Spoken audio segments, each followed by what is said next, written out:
Hello friends. तर next साठी question आपण बघणार आहोत करंट हिस्ट्री टॉपिकवरती. तर क्वेश्चन असा आहे, 5 resistances are connected as shown in figure. The effective resistance between A and B.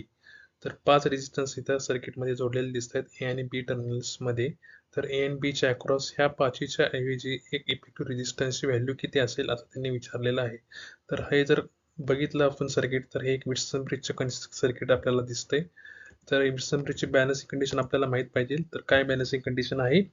P upon Q बरोबर आर अपॉन एस. तर सपोज दिस 5 ओम हा पी घेतला, 4 ओम हा क्यू घेतला, तर आर 10 ओम असेल आणि एस हा आपला 8 ओम असेल.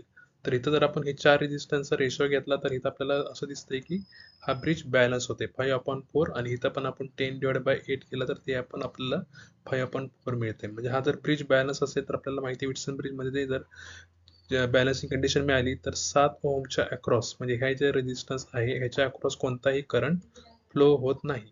म्हणजे हा रेजिस्टन्स इथं नो यूज आहे. हा रेजिस्टन्स आपण काढून टाकला तरी चालेल. मग आपल्याला जे नवीन सर्किट मिळणार आहे ते असं मिळणार आहे. त्याच्यामध्ये आपल्याला असं दिसतं की 5 आणि 4 ओम हे एकमेकांच्या सिरीजमध्ये आहेत, तसंच 10 आणि 8 ओम हे एकमेकांच्या सिरीजमध्ये आहेत. मग ह्यांचा इक्विव्हॅलेंट सिरीज रेजिस्टन्स आपण काढू शकतो, ज्याला आपण म्हणू शकतो RS1 बरोबर 5 + 4 दॅट इज इक्वल टू 9 ओम आणि RS2 बरोबर 10 + 8 बरोबर 18 ओम. आता हे दोन रेजिस्टन्सेस एकमेकाला पॅरलल असणार आहेत. मग इथं परत आपल्याला पॅरललचा फॉर्म्युला वापरावा लागेल, जो आपण फॉर्म्युला मॉडिफाय करून असा येईल RP बरोबर 9 × 18 upon 9 + 18. Actually 1/RP equal to 1/RS1 + 1/RS2 असं असणार आहे. आणि ते सॉल्व्ह केल्यानंतर आपल्याला असं मिळेल. आणि हे इक्वेशन सॉल्व्ह केल्यानंतर, हे कॅल्क्युलेशन केल्यानंतर आपल्याला 6 ओहम मिळते. So option D 6 ohm is the correct answer. Thank you.